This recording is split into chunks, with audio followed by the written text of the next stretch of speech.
Bagigika turi hari hakuna jua kali, abantu nta myamvuri biyoroshe, watu hawajifuniki tena myamvuli, ahubwo abantu baratuje, izina ry'Imana yacu rihabwa icubahiro. ila watu wanatulia, jina la Bwana wetu lipewe sifa. Noneho rero reka twicishe bugufi dusenge.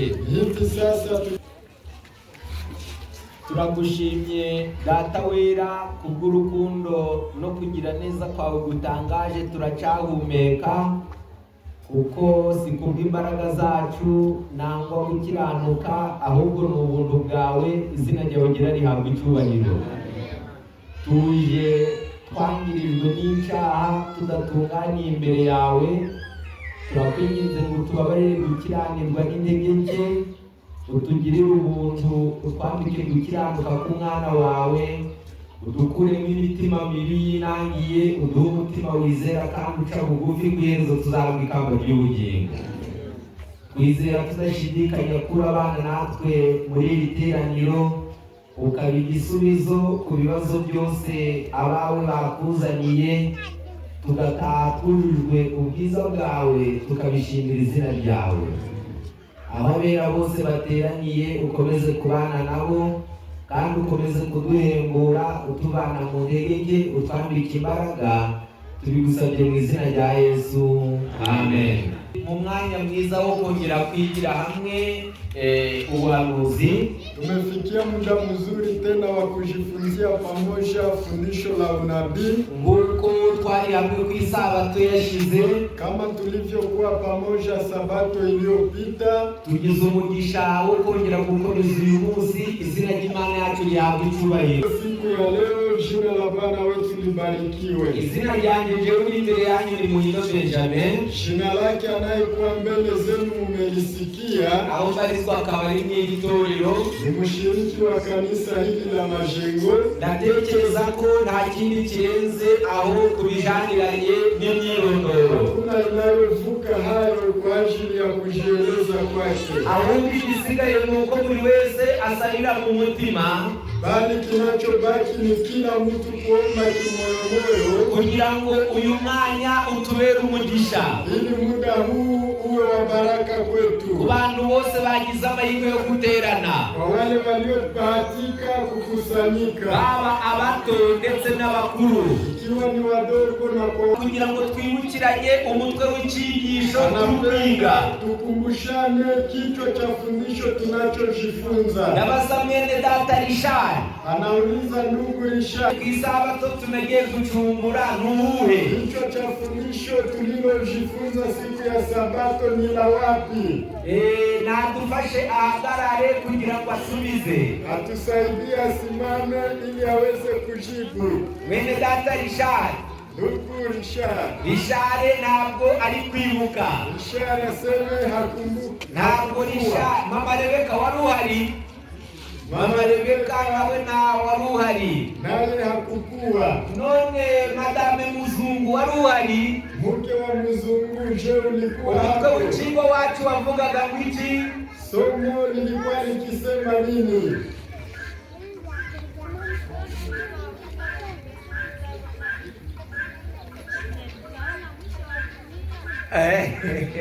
Imani iguhire. Mungu amubariki. Atangiye mu Kinyarwanda Kwa lugha ya Kinyarwanda ngo mbese tuzabona mwisho wa dunia. Tutaona mwisho wa dunia. Ariko ubwo binarasobanutse. Lakini kwa kweli inaeleweka.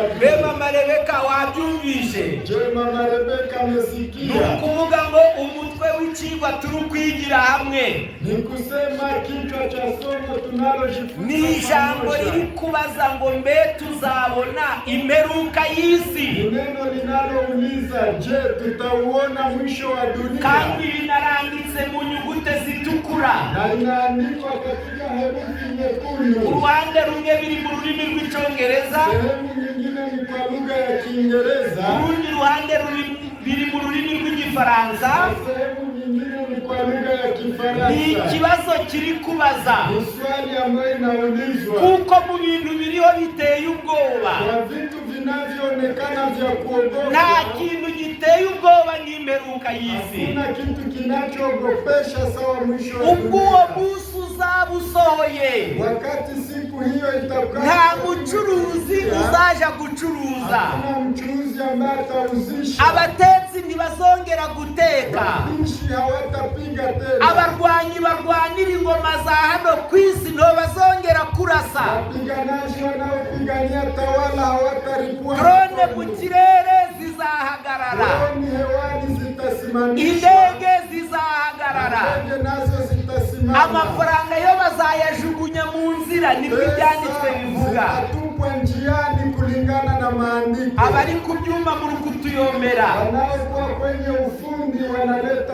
nani kuko mkeo, nabo baba baje kwiga. kwa maana nao wamekusha kujifunza. Okay, uwo munsi uzaba uteye ubwoba. Siku hiyo itakuwa ni ya kuogopesha. uwo munsi nta mukire, Siku hiyo hakutakuwa nta tajiri mukene, wala maskini, nta mayibobo. hakuna hata maibobo. Bibiliya iravuze ngo Biblia inasema abantu bose bazaba batari muri Yesu watu wote ambao hawatakuwa katika Kristo bazirukira mu bitare no mu mavumo, watakimbilia kwenye miamba na mashimo, bashaka kwihisha amaso yicaye ku ntebe, wakitaka kujificha uso anayeketi ariko kwenye ibyo bizaba ari kiti cha iby'ubusa, ntacyo bizabafasha. lakini hiyo yote itakuwa ni bure, Niyo haitawasaidia. mpamvu Amosi, Ndiyo maana kwenye kitabu cha mbere Amosi, yuko uyu munsi ukomeye kandi uteye ubwoba uza, kabla siku hii ya ajabu haijafika,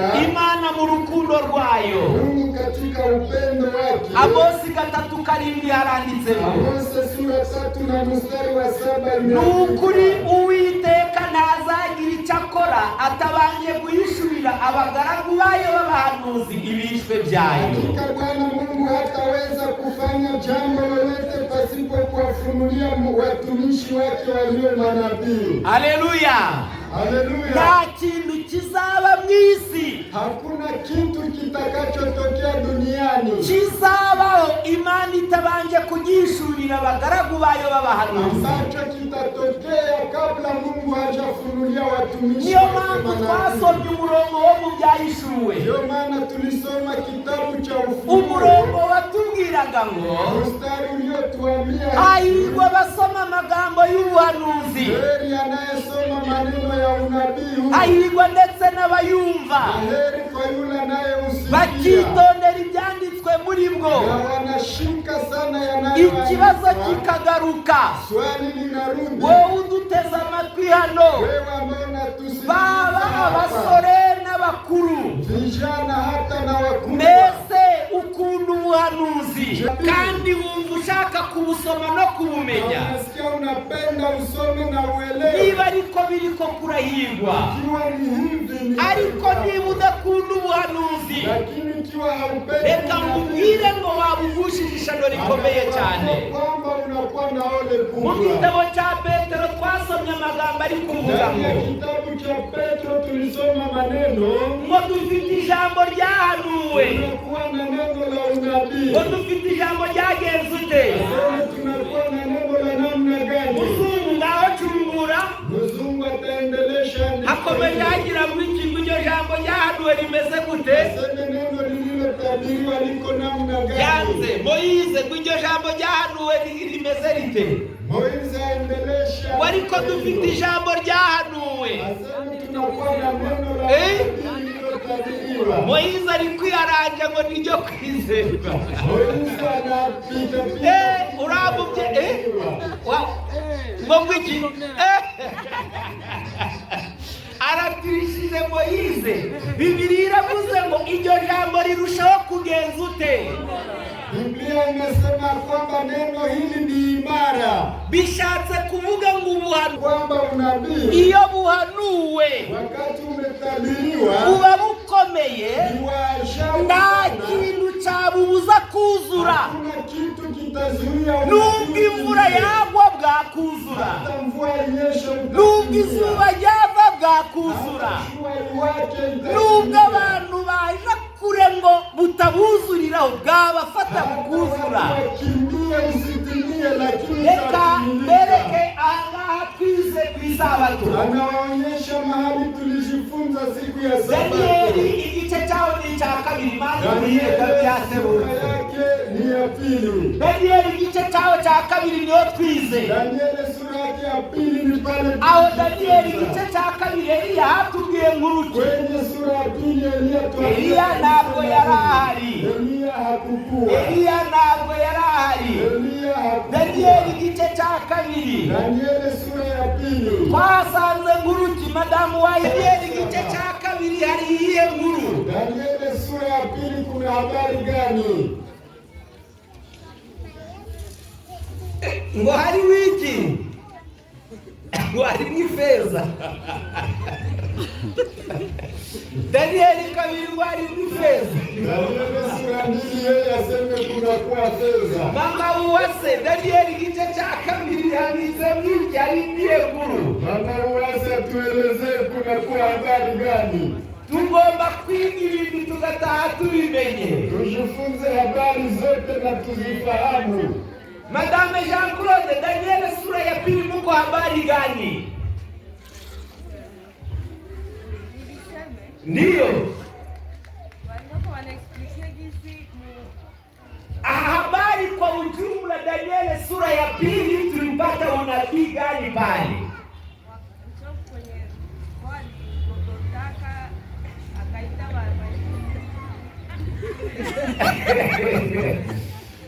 Kweli? Okay. Reka turebe. Mamaga, tubwira amakuru gari muri Danieli kabiri. Mama Agape atuelezee habari za Danieli. Abasari wowe wicaye ku Sabato. Wari uyitegeye. Imani iguhiye. Mungu amubariki ameweza. Muri Danieli kabiri harimo amakuru y'igishushanyo umwami Nebukadineza yagenze ute? Ndani ya Danieli sura mbili kuna habari za sanamu ambayo mfalme Nebukadineza. Mama Agape ametueleza kwa mafupi. Icyo gishushanyo ngo cyari kinini cyane. Sanamu hiyo ilikuwa kubwa sana. Umutwe wacho wari iki? Kichwa chake kilikuwa ni igituza n'amaboko byari iki? Kifua na mikono ilikuwa fedha. Inda n'ibibero byari iki? Tumbo na mapaja ilikuwa shaba. Amaguru yari iki? Na miguu yake ilikuwa chuma. Na ibirenge n'amano? Na miguu na vidole. Ibyuma bivanze n'iki? Ilikuwa udongo na uchanga. Umuntu utari kuvuga n'ijwi rirenga niwe ndaga ndabaza. Mtu ambaye hasemi. Mbega umuntu utari kuvuga n'ijwi arababwiye ngo nshaka kuvugira mu bandi nje ndavuga njenyine kandi uravuga byinshi. Sikasema kwa umati ila mbese ndi kubareba ntihagire ubibesha. kila yeyote hano harekutse mbega harirengeye. hapa panainuka sana. Okay, ijambo ry'Imana riratubwira ngo hapa neno la Mungu linatuambia hivi. nyuma yo kubona iki gishushanyo, nyuma ya kuona sanamu hii gifite umutwe w'izahabu ambacho kinakuwa na kichwa cha igituza n'amaboko y'ifeza, kifua na mikono ni fedha, umuringa inda n'ibibero, mapaja ni shaba, ndetse n'amaguru y'icuma na miguu ya chuma, n'amano y'ibumba rivanze n'icuma. na vidole vya miguu ni udongo na Mama Hawa hakurikiye hiki. Mama Hawa tuambie kunafuata hakurikiye ibuye, kumefuata jiwe. hakurikiye ibuye, kumefuata jiwe. none se Gentille ile jiwe yenyewe ifuata ilifanya nini? Baba Sinani wasimwambii ilifanyika nini? Ilibomola nini? Sanamu ikakuwa namna gani?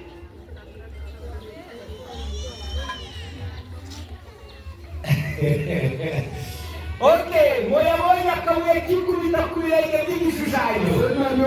Mfalme Nebukadineza alikaa areba uburyo ingoma imuryoheye, utawala ni mtamu kwake. aravuga ati nubwo Imana yavuze ngo buno bwami buzamva mu maboko ndabyanze. Hata Mungu alisema ndabyanze. Ahubwo kuko Imana yavuze ngo ninje zahabu, lakini kwa maana Mungu alisema ni mimi ngo nzakurikirwa ngo ni feza. badilishwa na jewe ngiye gukora kiriya gishushanyo, nitatengeneza hii sanamu gihere ku mutwe ari zahabu kugeza hasi. ianze kwenye kichwa ni dhahabu mpaka chini. Aho ni muri Danieli igice cya 3. Hapo ni Danieli sura ya 2. Maze ndarika abantu bose bo mu isi, kisha nialike watu wote wa igishushanyo ngishire mu kibaya cya Dura. sanamu hii niweke kwenye Dura. Abajenerale n'abaturage bakire n'abakene bose matajiri maskini na wakubwa mbararike baze niwaalike wote maze bapfukamira icyo gishushanyo. waabudu sanamu hiyo. Baraba bemeje ngo wamekubali ninju uzategeka uhereye mu itangiriro ukageza ku mperuka. nitatawala tangu mwanzo hadi mwisho. Ibyo Nebukadineza yarabikoze. Nebukadineza alifanya. Ubwo bari mu kibaya cya Dura, walikuwa kwenye bonde la haboneka abasore batatu, wakaonekana vishana uwo bita Saduraka, Meshake na Abedenego. Banga kuramya igishushanyo cy'izahabu. Umwami Nebukadineza yagenze ute? Ararakara cyane kuko yabonaga bari kumuhirika. Ategeka ko babaterera mu muriro, ariko bagezemo banga gusha kuko ijambo ry'ubuhanuzi rikomeye. Umwami Nebukadineza ngo arebye mu muriro abona hari kugendamo abantu bangahe? ndani ya moto akaona vijana watatu wanatembea. Vijana wanne wanatembea. Uwa kane ngo yasaga nande? Safari uwa kane yasaga nande? Ngo yasaga n'umwana w'Imana. Alifanana na mwana wa Mungu. Ijuru ryari ryamanutse guhamya ubuhanuzi byatanze ko budahinduka. Mbingu zilishuka kushuhudia unabii aliotoa. Nebukadineza abonye bibaye ca bugufi, ahita avuga ngo Imana ya Saduraka, Meshake na Abedenego niyo Mana ikomeye. Akabadili akasema Mungu wa Meshaki, Shadraka na Abedenego ndiye Mungu. Niyo Mana yonyine yo gusengwa. Ndiye Mungu pekee wa kuabudiwa. Imigambi ye ibipfumiyemo. Malengo yake yakawa yameharibika. Ntabwo ari Nebukadineza gusa. Sio Nebukadineza. Hari abandi bagabo bahagurutse. Kunakuwa wengine walisimama ngo bahangane n'ubuhanuzi bwa Danieli igice cya 2.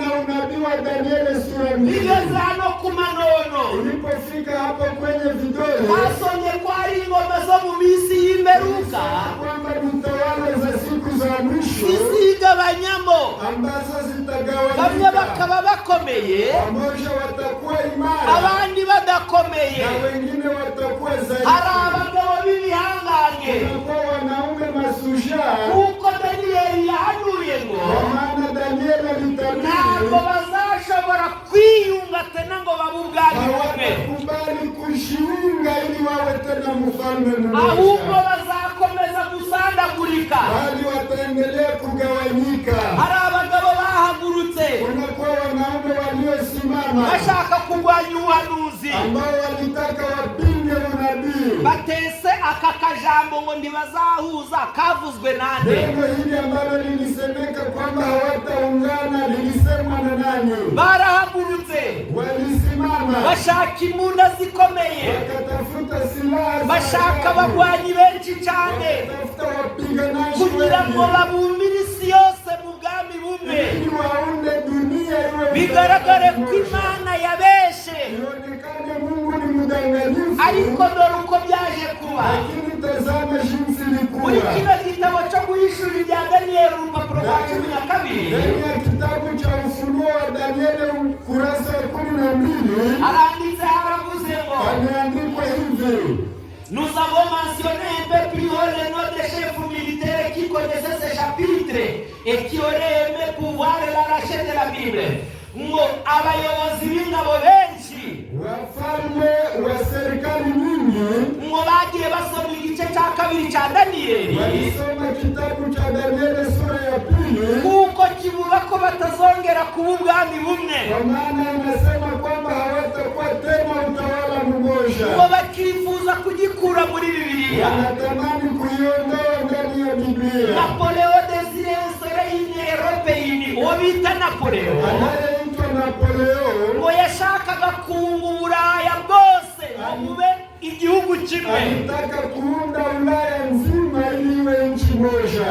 Il voulait un système européen, yarashaka uburyo bw'imiyoborere imwe y'Uburaya. Alitafuta utawala mmoja wa sehemu moja ya Ulaya. Les efforts de Napoleon furent vains, ariko imbaraga zose yakoresheje zabaye imfabusa. Lakini nguvu zote aliyotumia zilikuwa bure. Bati Waterloo bamutsinze aho bita Waterloo, Sehemu inayoitwa Waterloo, il aurait dit agiye guca umutima bwa nyuma yavuze iri jambo ngo wakati alitaka kata roho kwa mwisho alisema le tout puissant est trop fort pour moi, isumba byose indusha gukomera. Haleluya. kubwa zaidi Yari yamaramaje ngo kariya kajambo Imana yavuze ngo ntibazahuza, ngiye gushiramo imbaraga mpaka mbahujije bigaragare ko Imana nayo alijaribu kutaka kubadilisha neno na kusema kwamba hawatakutanisha. Yeye alitaka wakutanishe. Undukurikiyeho n'uyu Anayefuata ni huyu. iriyaho si Hitler, hari ikintu gihangange bita Hitler. Kulikuwa mwengine ambaye aliitwa Hitler. Randa hejuru visite otombo de Napoleon, ngubwo yasuraga imva y'uyu Napoleon Wote alienda kuzuru kaburi la Napoleon. après sa victoire sur la France, ubwo Napoleon yari amaze kwigarurira igihugu cy'Ubufaransa. Wakati Napoleon alishinda nchi ya Ufaransa, Il se serait moqué et se vanta de réussir là où Napoléon avait échoué. Ngo yasetse Napoleon, asema alimchekelea Napoleon. maze ngo yitera hejuru bati yewe Napoleon, ibyo wananiwe njyewe nzabishobora. Akashitukuza na kusema, Napoleon, yale uliyoyashindwa mimi nitaweza. Siweho wabaye ikigwari, Asema wewe umekuwa zaidi. wayobewe plan na metode, Ulisahau namna na utaratibu. ariko nawe ubu uko byaje kugenda. Lakini sikia namna nayo ilikuwa kwake. Au mois de mars 1941, ukwezi kwa gatatu 1941, Mwezi wa 3 mwaka 1941, Hitler déclara audacieusement, Hitler yavuganye ubwirasi ati, Hitler alisema kwa kiburi akisema hivi, voyez mon peuple, ati reba bantu banje, tazameni watu wangu, nous n'avons pas besoin de Dieu, nta mana dukeneye, hatuna lazima tena ya Mungu, nta mana tugenzute. hatuna tena lazima. Buriya reka mbabwire ngo ibi muri kureba Anawaambia kwamba haya mnayoyaona bikubiyemo amateka akomeye kandi atangaje. inaundwa ndani historia nyingi za Imana kuogopesha. kubiduhishurira birakwiriye ngo tubyige. Mungu kuyatufunulia Ngaho nawe reba umuntu w'igihangange nawe uone mtu sushaka uhaguruka akavuga ati nta mana tugenzute. ambaye anasimama na subutu kusema hakuna Mungu. Nous ne lui demandons rien, mis à part de nous laisser tranquille. Nta kindi dusaba Imana usibye kuturekera umudendezo. Hatumuombe mtu lolote isipokuwa tuachie uhuru tu. Nous voulons combattre notre propre guerre. Turashaka kurwana intambara yacu bwite. Tunapenda tupigane vita yetu Avec nos propres fusils, tukarwanisha intwaro zacu. tupiganishe silaha zetu Samye ariko tutari hamwe n'Imana. bila kuwa pamoja na Mungu. Nous voulons remporter la victoire sans l'aide de Dieu. Turashaka kugera ku ntsinzi tutabifashijwemo n'Imana. Tunatafuta ushindi tusiposaidiwa na Mungu. Une femme qui avait soigné Hitler lorsqu'il était malade. Umudamu wavuye Hitler ubwo yararembye. Aliyemtibu Hitler wakati alikuwa mgonjwa na utupu. Dikirize le chapitre de Daniel. Ubwo yararembye yenda gupfa. Ngo yarari gusoma igitabo cya Daniel igice cya kabiri. Haleluya. Alikuwa akisoma Danieli. Bibiliya yavuze ngo dufite ijambo ryahanuwe rirushaho kugenza ute.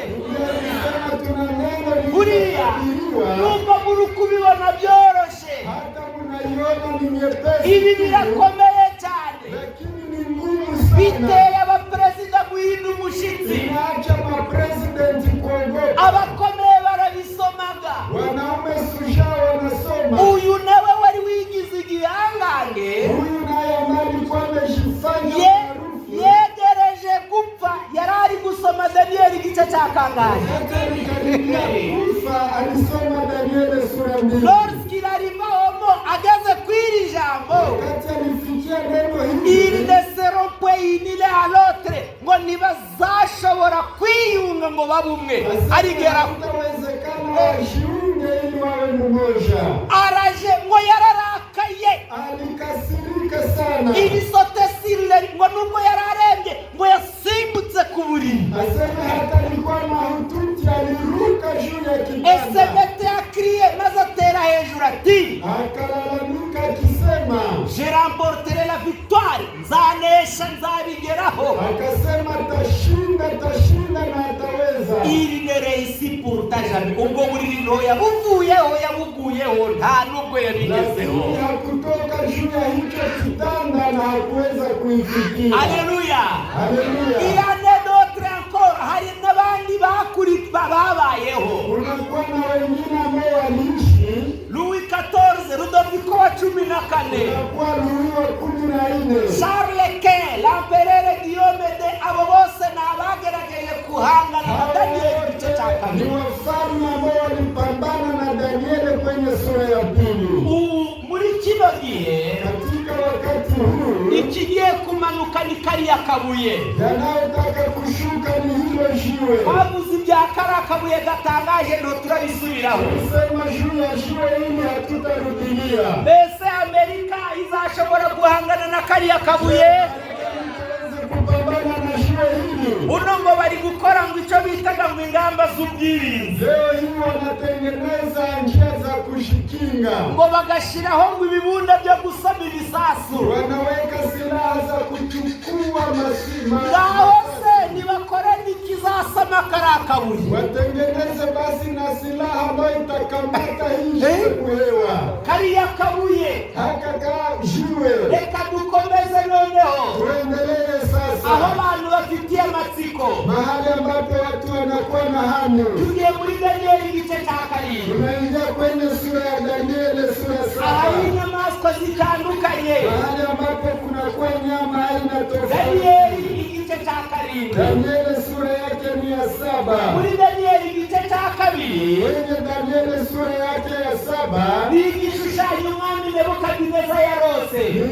ni msanamu ambao Nebukadineza aliona. Ariko Danieli igice cya karindwi Lakini Danieli sura yake ni ya 7 ni umuhanuzi bwite Danieli. ni Danieli yeye mwenyewe ni nabii. Yafashe igihe cy'amasengesho, Alichukua muda wa maombi. yashakaga kumenya iby'igihe kizaza. Alipenda fahamu yatakayotokea. Yinginze cyane Imana ngo igire ibyo imuhishurira. Alimsihi Mungu ili amfunulie. Maze igihe kimwe Danieli aryamye, Siku moja Danieli akiwa kitandani yari yaryamye atazi ibiri bube nijoro. alilala pasipo kufahamu yatakayotokea usiku. Dore uko byaje kugenda Danieli igice cya karindwi. Tazama namna ilivyokuwa kwenye Danieli sura ya 7. Turahera ku murongo waho n'uwa mbere. Tutaanzia kwenye mstari wa kwanza. Danieli karindwi umurongo wa mbere haravuze ngo, Danieli sura ya 7 mstari wa kwanza inasema, umwaka wa mbere wo ku ngoma ya Berushazari umwami w'i Babuloni, katika mwaka wa kwanza wa Belshazaru mfalme wa Babeli, Danieli yarose inzozi, Danieli aliota ndoto maze abona ibyo yeretswe ari ku buriri bwe. na maono ya kichwa chake akiwa kitandani Ahera ko mwake. yandika ibyo yarose, Alafu akaandika ndoto, arobanuramo ingingo zabyo zikomeye. akatoa habari ya jumla ya maneno Nuko haya. Danieli aravuga ati, Danieli akatoa maneno haya, ibyo neretswe nijoro nimeona katika ndoto yangu ya nagiye usiku, kubona ngo ni imiyaga ine yo mu ijuru natazama pepo 4 za mbinguni ihubukira ku nyanja nini. ikitokea kwenye bahari kubwa, Iyo nyanja na ndani ya bahari havamo hiyo inyamaswa n'inege zidasangira ubwoko. wanyama wakubwa 4 wakatokea wakiwa na aina tofauti.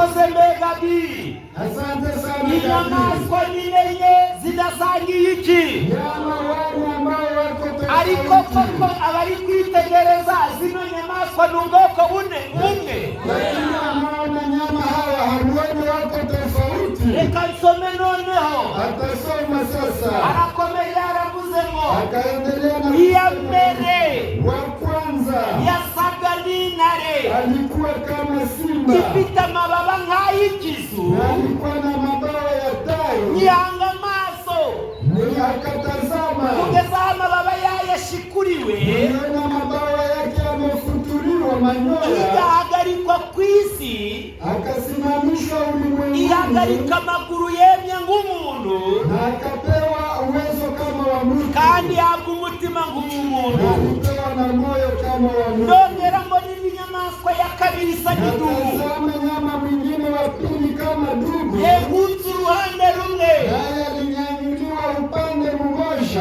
Dore kari akaguru ko hirya ntabwo kari hasi. Moja mguu hauko chini. Ngo yari yegutse uruhande rumwe, Alikuwa akipengamia upande mmoja. kandi yari itambitse imbavu eshatu mu mikaka yayo. Alikuwa na mifupa mitatu kinywani. Barayibwira bati Wakaiambia hivi, yuko uconshomera inyama nyinshi. simama na ukule nyama nyingi. Iyo yajije Hii mnyama alikuja, kandi yavuye mu nyanja ifite rasiyo, alitoka ndani ya bahari akiwa na chakula.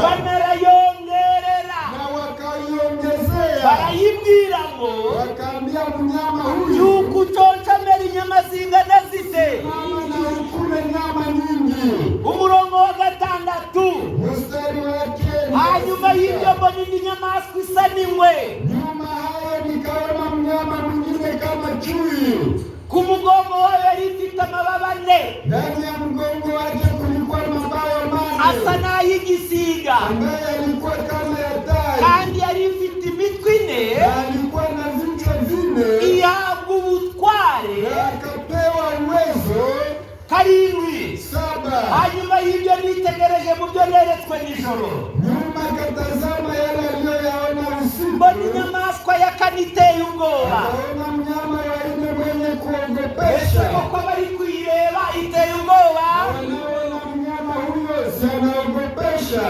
Ngo y'inyamaboko Na alikuwa na mikono n'imbaraga byinshi cyane, na nguvu nyingi yari sana. ifite imikaka minini y'ibyuma, Na alikuwa na singa. iconshomera ibintu irabimenagura, Ikakula na kuvunjavunja. ibisigaye ibisiribangisha amajanja. Akakanyanga kwa miguu yake. Ariko yari ifite itandukaniro n'izindi nyamaswa zose Na zayibangije, alikuwa mbali na nyama zote zilizokuwa mbele yake. kandi yari ifite amahembe 10. Naye alikuwa na pembe 10. Yitegereje ayo mahembe, Angalia sana pembe zile. mbona muri yo Natazama hameze irindi hembe ritoya, nyingine ikapanda katikati imbere yao. yaryo hakugwa amahembe 3 mu yari asanzwe, Mbele yake zikaongolewa pembe zingine. kandi kuri iryo hembe Na katika pembe hiyo mbona w'amaso asa n'ay'umuntu, yalikuwa macho kama macho ya mtu. n'akanwa kavugira ikomeye. Na kichwa na kinywa kinachonena makubwa. Haleluya! Haleluya. Ibi bintu birakomeye kandi biratanga. Mambo haya ni magumu tena ni ya kushangaza. Tugiye kubisobanuza ibyanditswe byera. Tunataka yaeleza kupitia maandiko. Danieli, Imana yamweretse Mungu alimuonyesha ibikomeye bizatubaho maajabu yatakayokuwa juu yetu. nitugira umwete wo kubyiga, Tukiwa na juhudi ya kujifunza, bizadutera kumenya ibihe duhagazemo, itatusababisha kujua ni wakati gani tumenye tunaishi. n'ibyo dukwiriye gukora. Na tujue nini tutafanya. Turagenda buhoro buhoro, Tutaenda polepole. wenda nubwo tutabirangiza Hata tusimalize yote. tuzacungura, kuko ni urugendo rurerure. Tutaendelea maana ni safari ndefu. Hirya hano hari ibindi bikomeye kandi biteye amatsiko, Kuna mengine ya ajabu na yanaleta ariko bisabye ngo tujye twiga gake gake ariko tubifate. lakini itatubidi tujifunze kidogo kidogo, lakini tufahamu. Reka duhere ku cya mbere, Tuanzie kwenye mnyama wa ku bantu kwanza. basomye, bobo twasomye bakurikira dukurikiranye, kwa watu ambao tumesoma wakifuatilia, turashaka ngo tuje dukurikirana kugira ngo ibyo ari byo byose hatagira umuntu ucikanwa, kusudi kusikwe mtu ambaye ataponyokwa. Reka tubaze uwo bita Mobayiro. Anauliza anayeitwa Mobayiro. Danieli nijoro arota. Danieli usiku akiwa kwenye ndoto, ikintu cya mbere yabonye niki? aliona nini mara ya kwanza? Wabinaniwe, Ameshindwa. Mobayiro yabinaniwe. Mobayiro ameshindwa. Reka tubaze Babadiela. Anauliza Babadiela. Hari abantu ariko bari guturisha. Kuna watu ambao wako wanaturisha. Danieli atangira kwerekwa ikintu cya mbere yabonye niki? Danieli aliona nini mara ya kwanza? Inyamaswa yari isa n'ingwe. Byakunaniye icara. Naye ameshindwa. Zitonda. Danieli akibona bwa mbere icyo yabonye cya mbere niki? Danieli mara ya kwanza aliona nini? Byanze. Imeshindikana.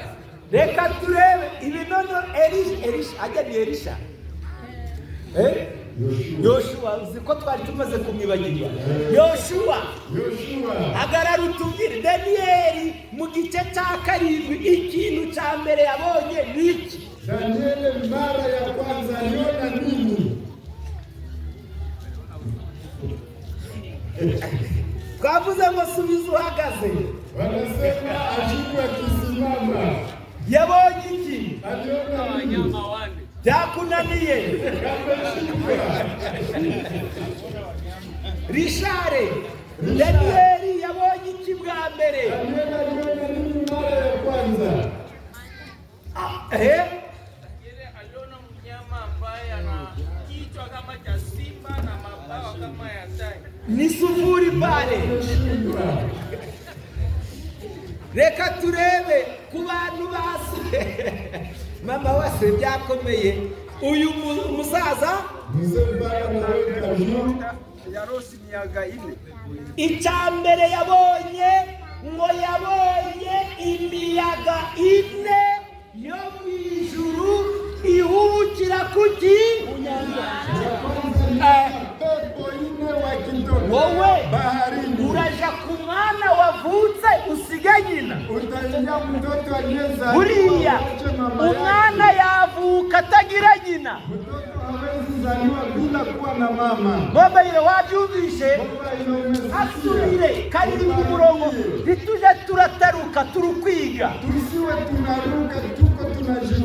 Haravuze ngo nuko Danieli aravuga ni kabiri. Nuko Danieli aravuga ati mu byo neretswe nijoro nagiye kubona mbona imiyaga ine yo mu ijuru ihubukira ku nyanja nini.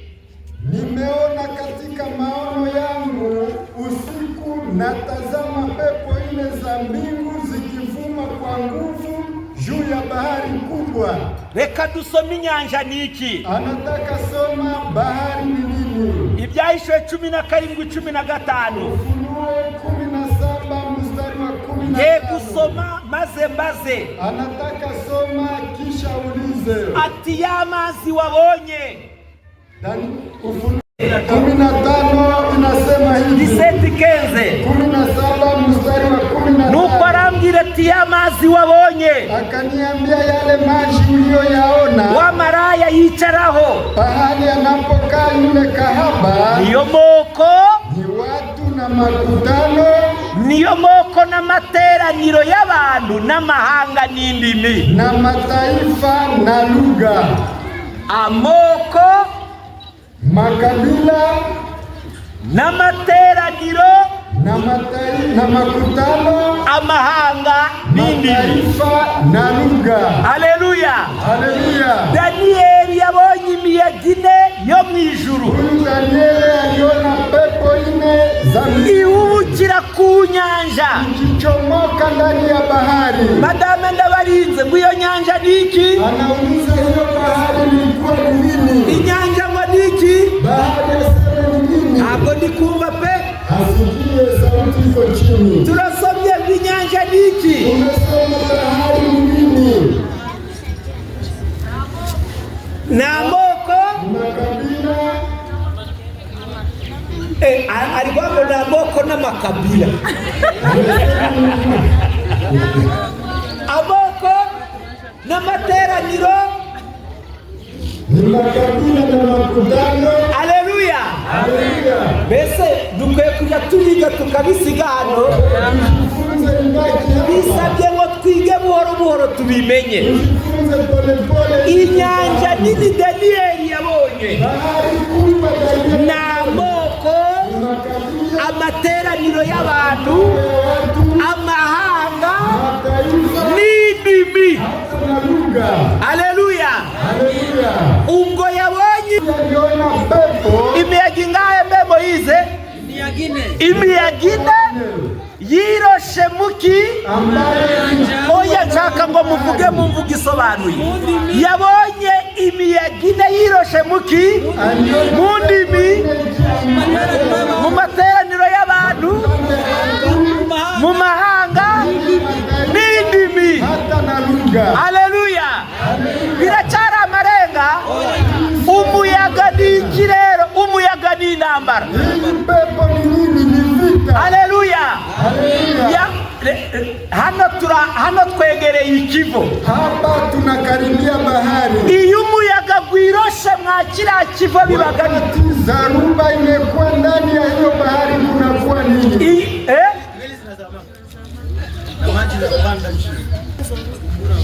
Munakuwa zoruba. Jean Claude na wewe Bukavu umekimbilia kumeli kuzama. Inazama vile nini? Iyo umuyaga wiroshe Zoruba imekuwa baharini. habaho umuraba. Kunakuwa zaruba. Haleluya. Haleluya. Niyo mpamvu muri kubona Ndio maana mnaona aka mazi gose izi nyamaswa ziri kuvamo. haya maji yote ambao hawa wanyama wana. Mbese muri kubona ari amazi gatuje? Je, mnaona ni maji? Ni amazi gatuje. Umuyaga ni iki? Amazi ni iki? Maji ni watu. Ni makabila mengi. Okay, ubwo ni ukuvuga ngo Daniyeli Huyu Danieli yabonye intambara ine zikomeye aliona vita ine kubwa zo mu mateka y'isi ambazo zinakuwa katika historia ya ziroshe mu bantu, ziliingia ndani ya wanadamu, bibyara inyamaswa nini enye zidasangiye iki. matukio yake ni wanyama wane tofauti. Burya rero Kumbe sasa iyo intambara iteye, wakati vita imetokea, amasasu, masasi amabombe, na mabomu, abantu bari gufunga ibyagushe, watu wanafunga mizigo, ababyeyi bari kwiruka bagatabana, wamama wanakimbia, wanasahau washoboye gukurura gatama ari gukurubana, ambaye anakokota kambuzi na inka ziri gukubitwa ngo ziruke ziri guhogera, pigwa zinalalamika. inyanja iba yagezemo umuyaga. Pale ndani ya bahari Zoruba. Haleluya. Sasa Abana bari gukurura umwana yaretse iki kiri kurira kubera ko bagakubita, watoto wanakokotewa na wengine abandi bakabikoreza ibyo badashoboye. wengine wanabebesha mizigo mikubwa. Burya umuraba guba gwageze hehe? Hapo ni Zoruba imeingia. Ibyo Daniyeli yarabibonye. Hiyo Danieli ameionyesha. Intambara nini enye Hizi vita ine zo mu mateka y'isi zinazokuwa katika historia ya dunia zabyaye inyamaswa n'inenge zidasangiye ubwoko. zimezaa wanyama wane tofauti. Izo nyamaswa zo ni iki rero? Hawa wanyama wao sasa ni nini? 7:17 Daniyeli. Danieli 7 na mstari wake wa 17. 7:17 Daniyeli. Danieli 7 na mstari wake wa 17. Mukurikirane. Mufuatilie. Aranditse yaravuze ngo Ameandikwa hivi. ati Panasema hivi. izo nyamaswa ni nukwarenye. Nyama hawa wakubwa walio wane. Gabi kutari gukozaho. Izo nyamaswa nini uko ari ngahe? Wanyama hao wakubwa walio wane nibo bami bane bazaduka mwisi, ni wafalme wane watakaotokea duniani. Biracari ibisimba byo mu shamba. Hawa sio wanyama tena wa... Haleluya.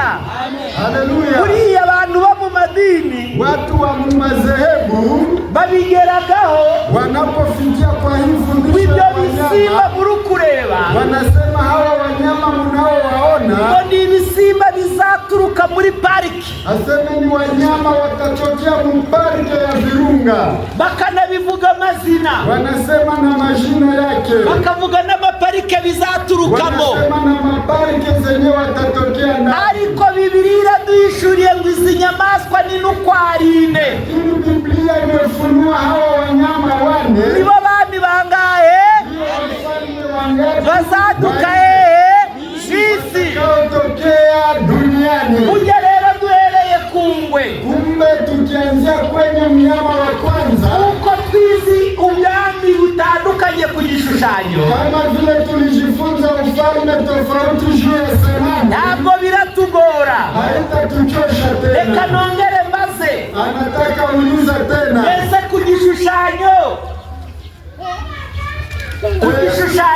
juu ya sanamu, umutwe w'izahabu, kichwa cha dhahabu, umutwe w'izahabu, kichwa cha dhahabu. Mama Stefani, Mama Stefani anaulizwa, kigereranya ubuhe bwami? unafananishwa na ufalme gani? Kichwa cha dhahabu. Kichwa cha dhahabu kwenye sanamu ni ufalme gani? Mama Stefani.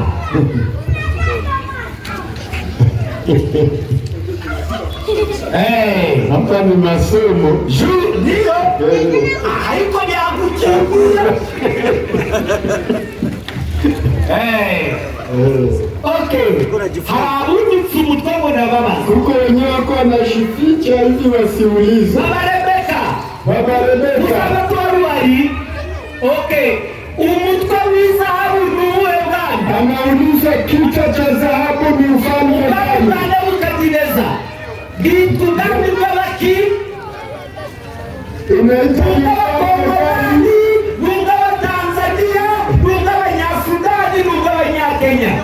Imani kuni. ni utawala wa Babeli. Umutwe w'izahabu Dhahabu nibwo bwami bwa mbere bwategetse isi. ndio utawala wa kwanza uliotawala dunia. Ubwami bwa Nebukadineza, Utawala wa Nebukadneza, umwami w'i Babuloni. ufalme wa Babeli. Abari kwandika nabo babyandike. Wanaoandika waandike. Ubwo ni ukuvuga ngo iyi migabane y'igishushanyo Sema sehemu hizi za hii sanamu irajyanirana n'izi nyamaswa. itafuatana au italingana na nyama hizi nne. Ubwo iyi ntare Ni kusema hii simba niko mutwe hariya ku gishushanyo, ndio kichwa cha sanamu. intare niko mutwe.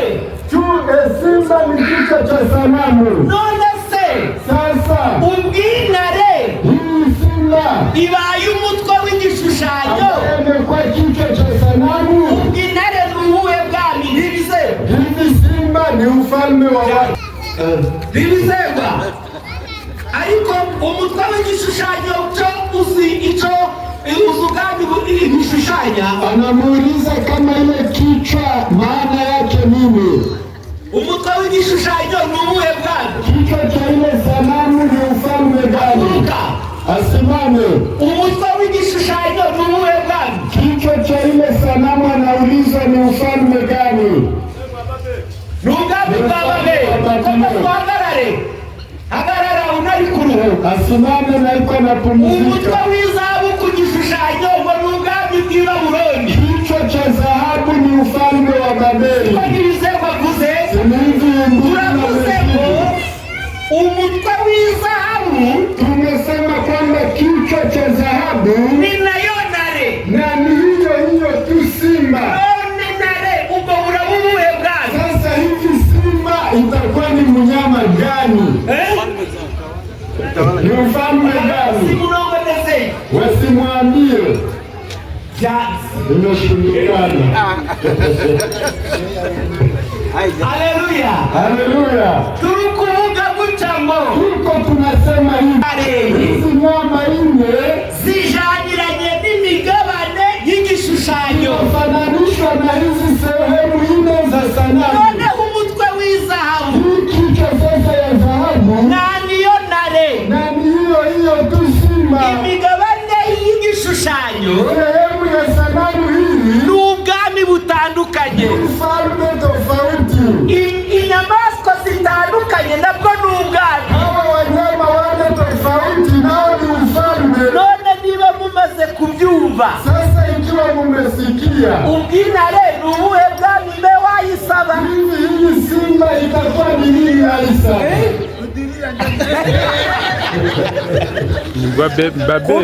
Kumbe kujifunza ni nguvu.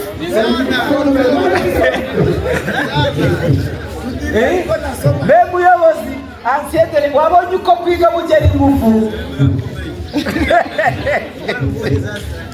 Mbe wayisaba?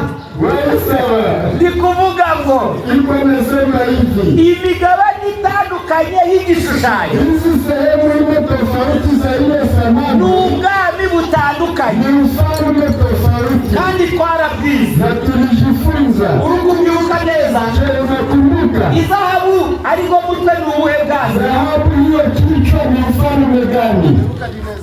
Ariko bwami bw'abahe? Ni ufalme wa wapi? Ubwami bw'i Babuloni bwajanye. None tukavuga ngo Tunasema hivi, uriya mutwe w'izahabu hii kichwa ya dhahabu nta nigo y'ino ntare, na njoo hii simba tu. intare nta nigo mutwe w'izahabu. Hii simba ndio kichwa None cha dhahabu. intare inabaye umutwe w'izahabu, Sasa mbona simba ingekuwa tu kichwa cha dhahabu? intare ni ubuhe bwami? Hivi na wala gani? Nebukadineza ni umwami ariko ntari ubwami. Nebukadneza ni Bw'abakongomani, bw'abanyarwanda, bw'abarundi. mfalme wa Wakongomani, Warundi au Wanyarwanda. Asiye watuhemukiye. Mzee amekosea. None igihe bazaba bari kumukoresha interview, ati tubwire niba uri umugorozi, dusobanurire Daniyeli igice cya karindwi. Wewe uko mtengenezaji. Kuko bazi ko abagorozi bose biga iki? Wanasoma mtengenezaji wote wanajifunza unabii. Bazi ko nta mugorozi wayoberwa Daniyeli igice cya karindwi. Unajua hakuna mtengenezaji. Niba uri umugorozi, dusobanurire Daniyeli karindwi. Hano turakurekura. Wenda bagukoresha uzaba. Tutafsirie Danieli saba. Sobanura Daniyeli karindwi, nikunanira ukore saro. Soma Danieli sura 7 itakushinda. Fanya Salome.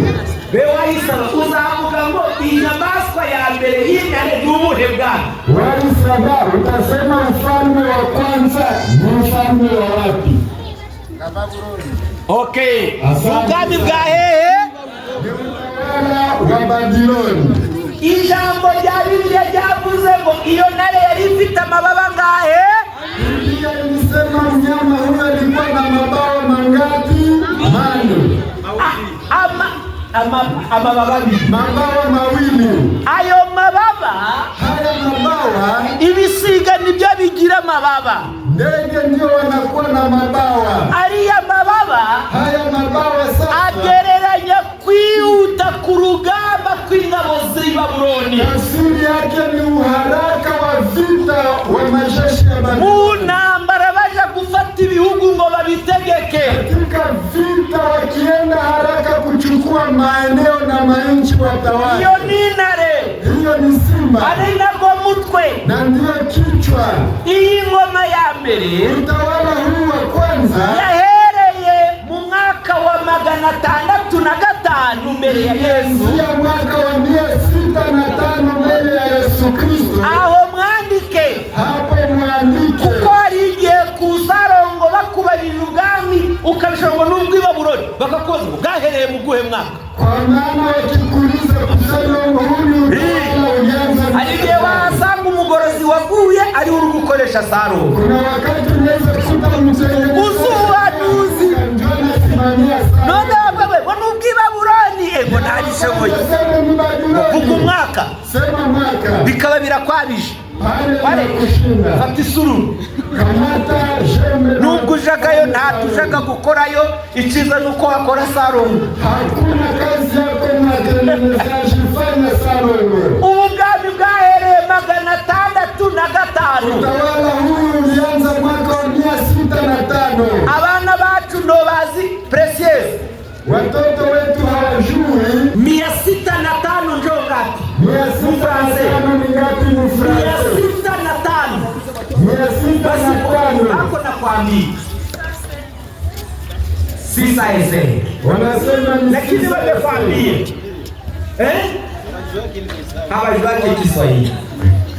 Ubwami bwahereye 605. utawala huu ulianza mwaka wa 605 kugeza 538 mpaka mwaka wa 538 avant Jésus-Christ. mbele ya Yesu Kristo. Haleluya.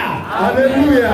Guhera 605 Kuanza mwaka wa mpaka 538. unaenda mpaka mwaka wa 538. Reka mbaze Yoshua. Anauliza Yoshua, Uraho. je, Yoshua umesikia? Yoshua mundo iliatu.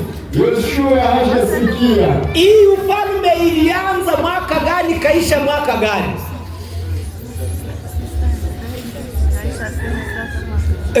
Ilianza mwaka gani? Pardon. Okay. 605. Okay, mpaka 538. Okay, ku bantu bari kubyumva. Kwa watu wanao 538. mwaka wa 605 mpaka 538. Madame Gabi uri kubyumva? Madame Gabinche anasikia. Uri kubyumva? None ubwo bari kubara bari kuzamuka bari kubara bari kumanuka. Wanahesabu wakipanda au wanashuka. Yabyumvishe. Ni ukuvuga ngo Ni kusema hivi, mbere ya Yesu babaraga imyaka bari kumanuka, wakihesabia miaka wakishuka. twebwe tubaraga turi kugenza ute? Tunahesabu tukipanda. Uko babaraga Wao namna walihesabu. uku twarangije 2025 Tusawa hivi tumemaliza mwaka wa 2005. kuko babaraga bari kumanuka. Wao walihesabu wakishuka. Elia ubwo mwaka wari gukurikira Joshua fuata mwaka 2025 ni wapi? njo mwaka gani? Iyise basi kwabi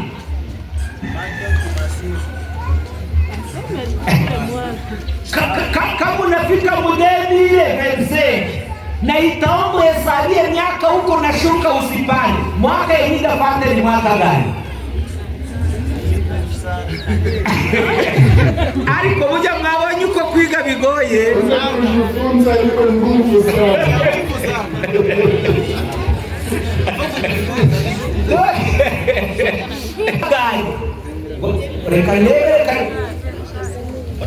Ndio wekiana Mungu akubariki. Elia wabyumvise. Elia je, umesikia? Kudafata 2024. Nyuma ya 2024 wakurikira ubuhe? 2023.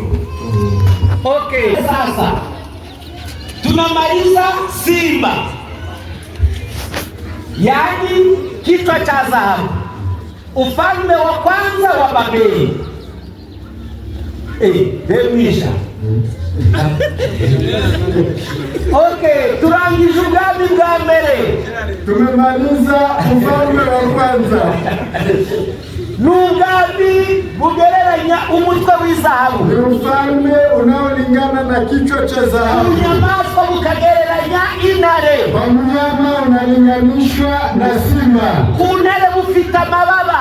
Hiyo simba inakuwa na mabawa. Aya mabawa ukwihuta ku rugamba kw'ingabo z'i Babuloni. Ni mwendo wa haraka kwa serikali ya Babiloni. Zihuta kwigarurira ibihugu ngo zibitegeke. Wanajeshi walienda haraka ulianza mwaka wa 605 urangira 538 ukamalizika mwaka wa 538. Okay, twende mbele sasa. Vuga ngo tujime. Okay. Tunaenda kwenye mnyama wa pili. Madame Hakiza, mke wa Hakiza. Usomere muri Daniel maswa ya kabiri yari imezute. Usomere Daniel sura 2 kwa ufahamu. Awa ni nyamaswa ya kabiri yari imezute. Inafanana sawa dubu. Umeimaliza? Sawa dubu. Okay, nikuona bali kuyuko Aline hivyo. Endelea. Mwiya nyamaswa yasaga ni dubu yari imezute. Yafuye mu mazi imezute. Kwa kama dubu alitoka ndani ya maisha. Ilo kugaragara. Nadhani inaonekana tu. Aline uliye? Aline ni wapi? Ni dubu? Ndio mzuia. Kwa idubu. Mke wa Hakiza ametusaidia sana, mnyama huyo ni dubu. Aline rekongereyemo kirasamye. Aline nani tusaidia sana, mnyama huyo anafungua kichwa. Agira uducumurira nyabuneka uko ndio. Kwa mwingine ataendelesha. Umuba kubarishi. Abantu bari kubyumva. Watu wasikia nyamaswa yari yegutse. Mnyama huyo alikuwa akitengamia mguu mmoja. Uko twayirangije. Turi gusoma muri Bibiliya. Nababwiye ngo bazabakoresha ikizame. Watawafanyisha mashindano. Itwariye n'umugorozi. Asema uko mtengenezaji. Tusomee sehemu hii.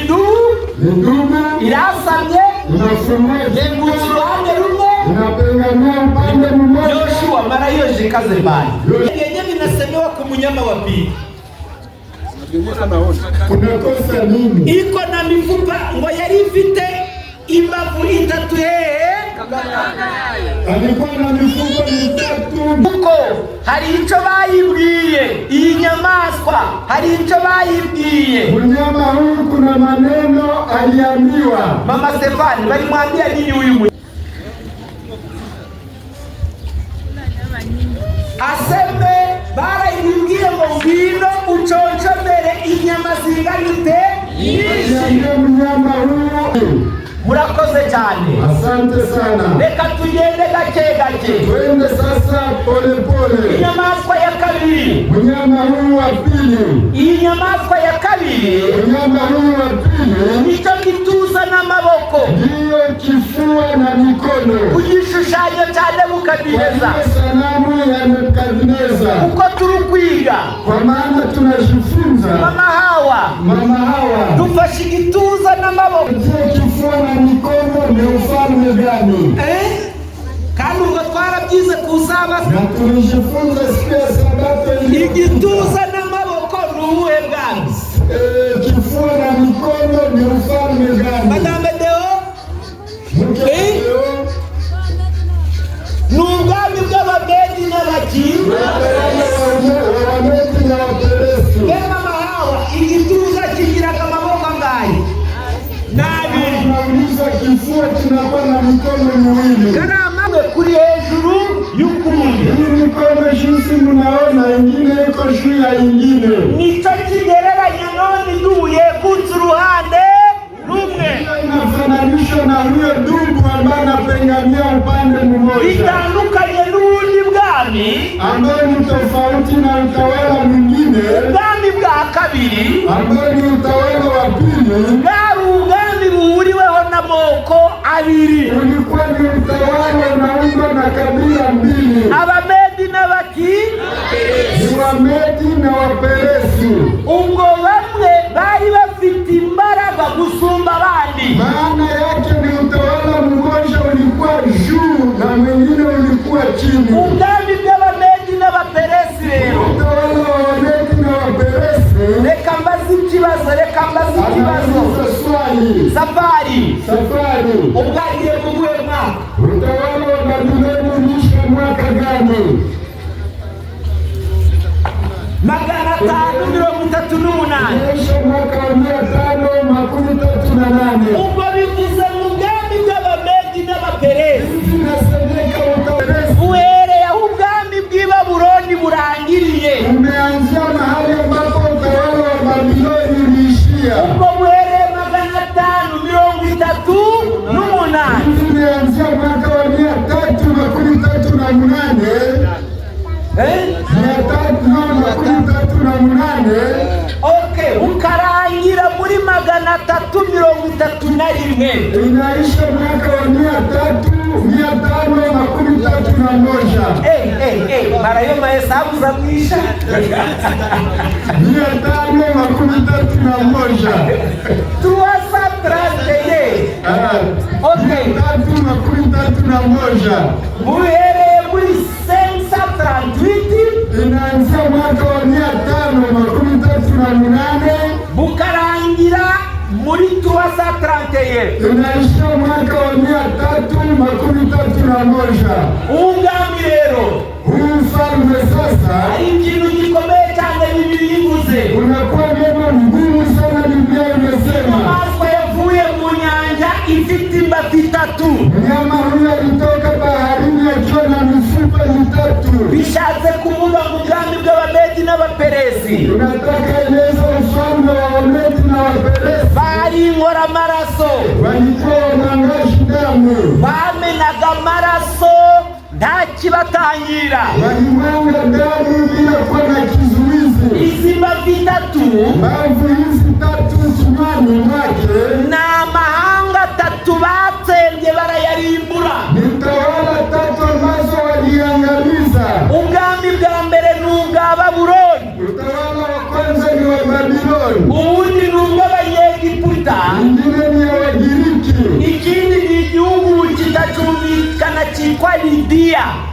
siku hizi sehemu ingine ambayo haisikilikani ni utawala wa Libya. Reka tunababwire ngo Na tunawaambia hivi, tugarutse ku mubumbe wacu, tukirudia katika nyakati zetu, ubwami bwa mbere bwa Babuloni utawala wa kwanza wa Babiloni aho ni mu gihugu cya Iraki ya none. ndani ya nchi ya Iraki ya sasa. Ubwami bw'Abamedi n'Abaperesi Utawala wa Wamedi na Waperesi ni mu gihugu cya Irani ya none. ndani ya nchi ya Irani ya sasa. Iki gihugu murukumva gihanganye na Amerika. Ni nchi ambayo unasikia inapambana na Aba Marekani. bategetse isi mu gihe cy'imyaka igera muri 200. Hawa walitawala dunia mnamo miaka 200. Imbaraga zabo ntabwo ari iza none. Nguvu zao si za siku za Imana sasa. yabagereranije n'idubu, Mungu aliwalinganisha na dubu, kuko ari abantu bamena amaraso cyane. sababu ni wamwangashi damu sana. Nibuka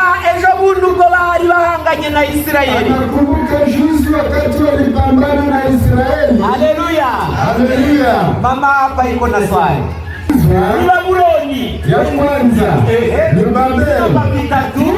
Hizi mbavu 3 kinywani. Urubavu rwa mbere ni Babuloni batsembye. Mbavu ya kwanza kinywani ni Babeli ambayo imeangamizwa. Abari kwandika mwandike. Wanaoandika waandike. Urubavu rwa kabiri ni Egiputa nangwa Misiri. Mbavu ya pili ni Egypti au Misri. Urubavu rwa gatatu Mbavu sasa ya 3 ni igihugu bitaga Lidiya. Icyo gihe ni nchi ambayo ilikuwa inaitwa Libya. Libya miaka hiyo. okay, Babuloni, Babeli, Egiputa Egypti au Misri na Lidiya. na Libya. Hawa sasa Imana yabagereranije n'idubu, Mungu aliwafananisha na dubu, inyamaswa itagira impuhwe mnyama asiyokuwa na huruma kandi imena amaraso cyane. na ambayo inamwanga damu sana. Nibuka ejo bundi bahanganye na Isirayeli. Anakumbuka juzi wakipambana na Hari Israeli. umugabo wafashwe Kunakuwa mwanaume aliyekamatwa bamurega ko akorana n'abanzi babo b'Abanyayisirayeli. kutumika na maadui wake wa Israeli.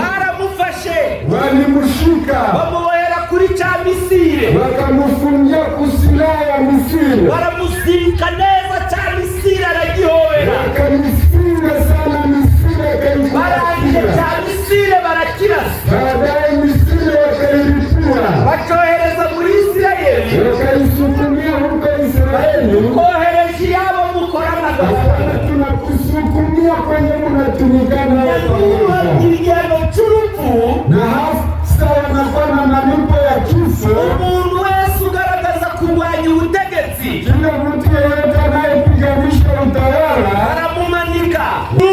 Dungu Inyamaswa yingora amaraso, nyama naye mwanga damu. na Bibiliya yavuze ngo barayibwiye ngo byuka urya inyama nyinshi. Na Biblia imesema amka ule nyama nyingi. Mwibuke Mukumbuke itegeko ryabo sheria yao ngo ntabwo ryasubizwaga inyuma. ilikuwa haibadiliki hata kidogo. Muri Daniyeli Ndani ya kitabu cha Danieli biranditswe ko igihe kimwe imeandikwa wakati mmoja ibikomangoma wafalme bagiriye ishari Daniyeli, walimsikilia Danieli wivu, bumva bamukura ku kazi wakasikia wamuondoshe madarakani kuko ngo yababangamiraga, kwa sababu alikuwa akiwalemea sana. yakiranukaga ku nshingano ze, Alikuwa mkamilifu kwa majukumu maze ibyo bikabacira urubanza cyane. hiyo inawahukumu sana. Maze baravuga bati Daniyeli tuzamubona dute? Wakasema Danieli tutampata namna Bati gani? turebye mu maraporo ge nta hantu yahemutse, Ukiangalia maishani mwake hakukosea, ahubwo twamutegera ku Mana ye. lakini tutamunasa tu kwa mambo ya Tuzi ko Mungu. yubaha Imana cyane, Unamjua ni mtiifu mbele za Mungu. twebwe tuje gushuka umwami Dariyo, Twende tumdanganye mfalme Dario, tumubwire ngo twabonye ari uw'icyubahiro giheranije, mwambie tuliona ni mwenye heshima za maze ajabu. tumubwire ngo dushizeho igihe cy'iminsi igera muri 30. Kisha tumwambie tumeweka siku 30. Abantu bose bari gusenga umwami, uzasenga iyindi mana ajugunywe mu rwobo rw'iki. Watu wote wakiabudu mfalme na mtu yeyote atakayemwabudu Mungu atupwe motoni. Ariko ubwo uwo bari guhiga ninde? Lakini yule waliyekuwa wakimuvizia ni Danieli. Umwami nawe abyumvishe, Mfalme naye aliposikia, ko byagaragazaga ko bagiye kumwubaha, kwa sababu ilionekana anataka heshimiwa, aremera arasinya ngo bamusenge iminsi 30. akubali wamwabudu siku 30. Ba bandi bari kugenza Daniyeli, Wale ambao walikuwa wakimuwinda Danieli ngo bajaga hafi y'inzu ya Daniyeli walienda karibu ya nyumba ya barebe Danieli ko ari gusenga Imana yo mu ijuru, wasikilize kama yuko naomba Mungu. nawe ngo ntabwo yabatinye, Na yeye Danieli ahubwo ngo hakuogopa, atingura idirisha bali akafungua aja dirisha, arasenga 3 ku munsi. naye akaomba Mungu wa mbinguni mara 3. Baragenda babwira umwami bati, Wakaenda wakamwambia mfalme, ujya Daniyeli uramukunda, kumbe Danieli ariko unamupenda, mwibesha wowe ntagukunda, lakini ulidanganyika, yeye nta nubwo kubaha mwami, na hakuheshimu wari yeye gusenga mfalme. iyindi mana. Yeye anaabudu Mungu Ni mwingine. ngombwa ngo tumufate tumuterere mu rwobo rw'intare. Tumchukue tumtupe kwenye Icyo tundu gihe la hari simba. kuri ingoma, Hiyo wakati ilikuwa wakati Daniyeli baragenda baramufata, Danieli wakamshika, bamujugunya mu rwobo rw'intare. wakamtupa ndani ya tundu la Uko simba. mwakurikiranye amateka, intare zaramuriye, Tulifuata historia, simba walimkula. ngo Dariyo kuko yamukundaga cyane, Hiyo kwa sababu alimpenda sana, ngo yashatse uburyo yamurokora birananirana, namna ya kumuokoa kuko ikashindikana, yasanze yamaze gusinya, kwa sababu ilikutaniwa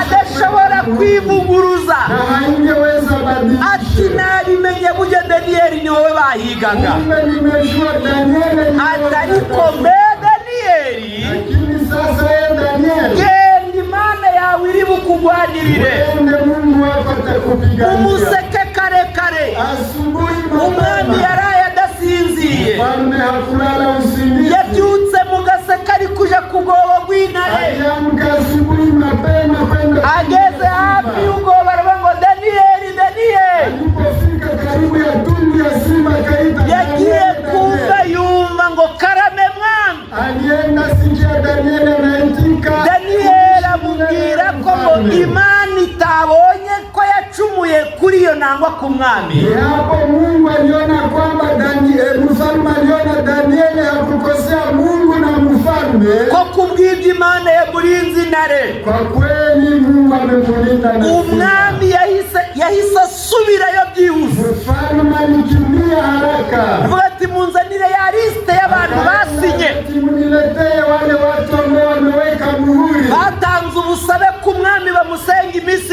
ambao waliomba mfalme abudiwe siku 30 n'imiryango yabo na familia zao. barabahamagaye Wakawaita mumuseke kare kare, asubuhi mapema.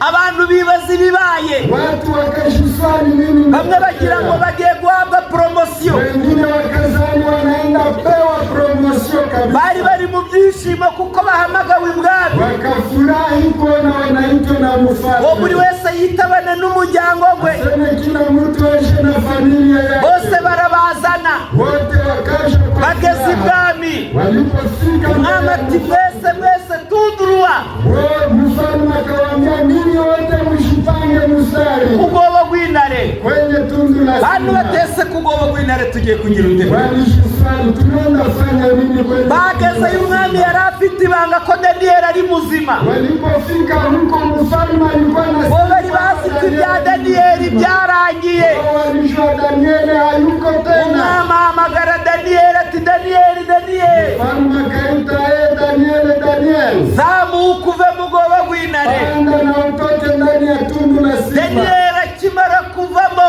Danieli wakati alitoka, amaeskoti garabwiwe ngo hatagira n'umwe usimbuka. wale waliochunga mfalme mubagote bose mubarohe mu bwoba bw'iki. wazingine wote, kila mtu msukume ndani ya intare ngo zari zishonje cyane, simba eti zilikuwa na njaa. habayeho intambara yo guhangana n'intare, ariko ubwo bari gutsinda. Hakuwa vita ya kupambana na simba, lakini ingoma wakashinda. yari ingoma yo kumena amaraso bitangaje. Utawala ilikuwa ni utawala wa kumwaga amategeko damu. yabo ntiyagiraga impuhwe, Sheria zao hazikubadilika na hazikuwa na huruma, ariko nubwo bari bakomeye cyane, lakini hata walikuwa maarufu sana. umuhanuzi yakomeje iyerekwa. Danieli aliendelea kuonyesha, abona urugendo rw'amateka y'isi yacu rukomeje. akaona historia ya safari nyuma inaendelea. ya 331 Nyuma ya 331 yabonye havutse ubundi bwami bwa akaona gatatu. kumeinuka utawala mwingine wa tatu. babagera ubwo bwami bwa gatatu ngo yabonye busa. Utawala huu wa tatu ulifananishwa na nini?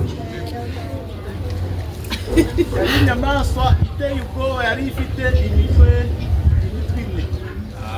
yari inyamaswa iteye ubwoba, ni kuri gusoma muri Bibiliya. Hivi ndio imeandikwa kweli, alikuwa mnyama wa kuogopesha watatu. isa n'ingwe. yabonye inyamaswa ya gatatu isa n'ingwe. Mnyama wa tatu alifanana na chui. inyamaswa yari isa n'ingwe. Mnyama ambaye alifanana na chui. mama Dani, Mama Dani, tubwire ikindi kintu kigaragara ku iyo nyamaswa. atuambie nini na kwa juu ya huyo mnyama anayekuwa kama chui. Ilikuwa na mabawa hivi. yari ifite amababa ane imana ingwiriye. Mnyama huyo alikuwa na mabawa manne, ikindi cya gatatu na ingine ya tatu yari imeze ite? alikuwa na nini imitwe tena? ingahe?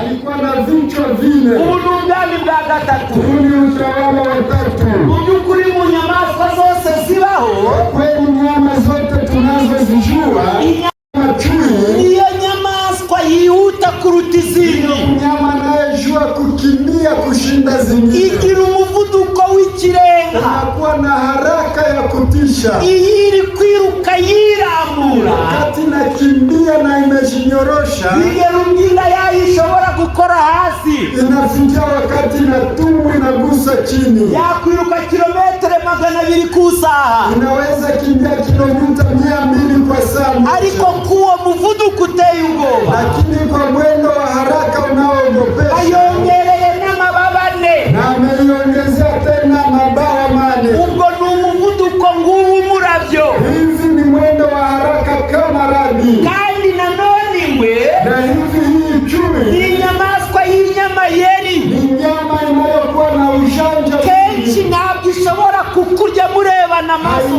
maso, kula na hiku na kuona kwa macho. ahubwo yo mukubita nyamaso Lakini wakati mnaangaliana hivi, isa n'igize isoni, hayo inafaa inakuwa na haya, ikakwereka ko itinyi igiye, inakuonyesha kwamba imeogopa, imekimbia, utirantinye pe, na unaanza jigamba sema mnyama ameniogopa. ukagenda urukuduna ati nanjye ngo irantinye. Unaenda na mafiere zote sema mnyama na ubwo yagiye kugotera ahantu Kumbe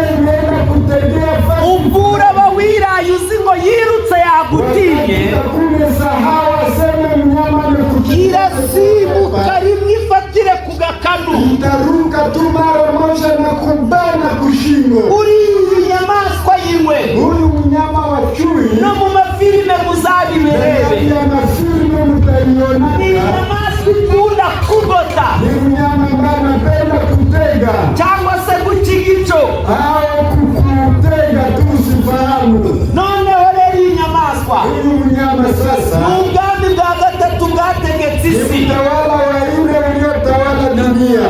ubwami bwa gatatu Dunia tugarutse ku gishushanyo unarudia sasa juu ya ile kuko sanamu, ibigomba kujanirana. kwa maana inalingana kabisa. Reka tubaze mu iteraniro Anauko mama Dorika, Mama Dorcas, umugabane wa gatatu ku gishushanyo ni uwuhe? hii sehemu ya tatu kwa ile sanamu ni nini?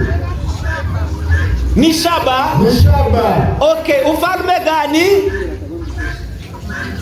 Tumbu na mapaja, shaba. Ufalme gani?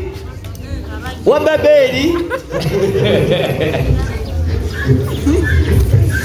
Okay, umeweza pale kwenye kunasema ni tumbu na paja, shaba, lakini sasa ni ufalme gani?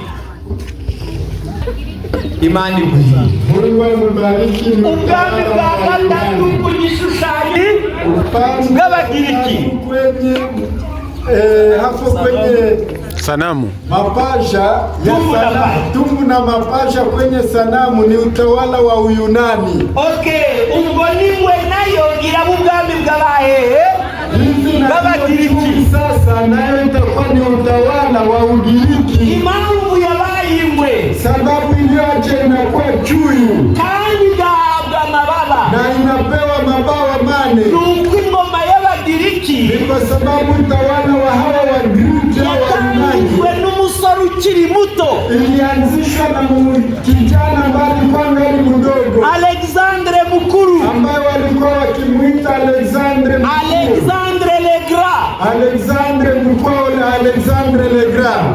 Ubwo yari afite imyaka 18 gusa Wakati alikuwa na miaka 18 tu, kandi urugamba rwe rwarihuse ya vita yake ilienda haraka mu sana. myaka 12 gusa Ndani ya miaka tu 12 isi yose yari amaze kuyifata. dunia yote alikuwa ameiteka. Ubwo mubaze 18 kongeraho 12 isi yayitegetse afite imyaka ingahe? Mtu mkiongeza miaka 18 na 12 ametawala. 18 plus 12.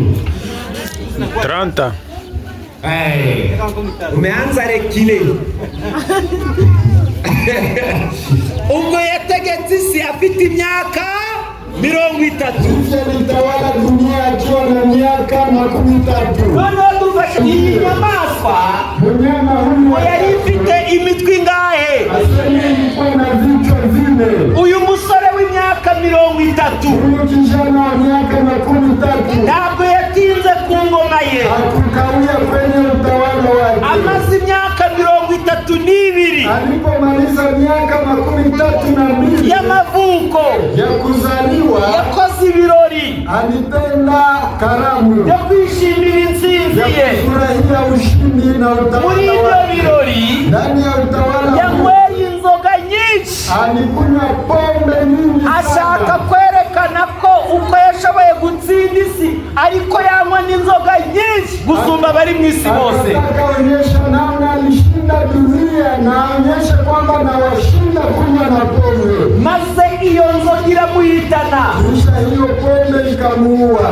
asiga ingoma ye akaacha utawala wake ikiri mu buto bwayo. na ambayo ilikuwa ingali changa. None abajenerale be bane Halafu majenerali wake wanne uwo bita Kasanderi, ambaye walimwita Kasande uwo bita na Lisimakusi, ambaye wa pili alikuwa kiitwa Lismaku, uwo bita Seleikusi, watatu alikuwa naitwa Seleku n'uwo bita Ptolemy. na wanne alikuwa naitwa Ptolemy. Aba bajenerali uko ari bane Hawa wajenerali wanne buri wese yaravuze ati ninjura simbura Alexandre. kila mmoja alipigana na kusema ni mimi nitamshinda. Undi nawe ati ntowadushije kugwana urugamba, Nasema hauko nguvu kunishinda. n'undi nawe ati ni jewe. Mwingine nasema ni mimi. Ubwo baragwana baravurungana, Hivi wakapigana wakavugana wakavurugana. Nyuma yao basanga nawe uzashobora kunesha abandi. Hapo wakakuta hakuna atakayeshinda wengine. Bakora inama yo kugaba buriya bwami mo kane. Kufanya baraza ya kugawa utawala huu sehemu nne. Umwe akagana mu majepfo, mmoja anaingia mashariki, kusini, ariyo muri Egiputa Afrika yacu. Hiyo sasa Egypti yani Afrika yetu. Undi akaja mu majaruguru arizo za Iraki. Anaenda huko mashariki na ndio huko Mairaki. Undi akaja mu burasirazuba. Anaenda kaskazini za Palestini yongiyo. Undi akaja mu Ugiriki aherera mu burengerazuba bw'Uburaya. Anaenda Ugiriki yani huko Ulaya. Ubwo iba imitwe ine yagabanya ingoma ya gatatu. Hiyo ikawa hivyo vichwa ine ambavyo balivuga ngo usubiremo. Wanasema turudilie. Ubwami umujenerale wa mbere ali yinare ile mabawa inalinganisha nini? Mama lele ama baba bala nini? Mabawa kwa nyama. Simba iko na mabawa na chui iko na mabawa. Inalinganisha nini? Inalinganisha na ile pepo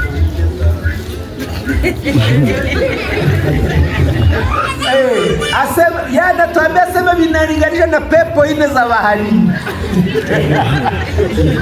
Uharaka wa majeshi ya falme hizi kupiga vita wakiteka nchi ili kuzitawala.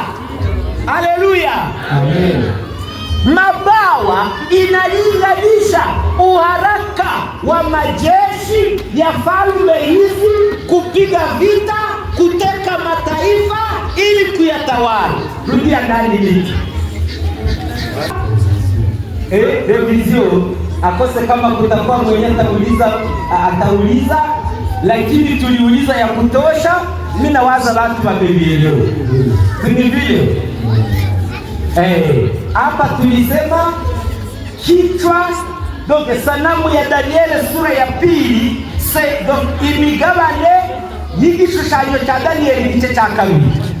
Sehemu ya Danieli sura yake ya pili bigereranya inyamaswa zitandukanye zo muri Danieli kabiri. Unalingana na wanyama wane tofauti wa Danieli sura 7. Tureba umuntu urahaguruka akabitugereranyiriza akatubwira ngo nikino dada wa Ineti njoo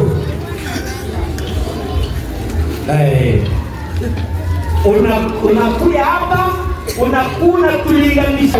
Wagiriki ulianza mwaka wa 331 mpaka mwaka wa 100 sasa mpaka mwaka wa 161 sasa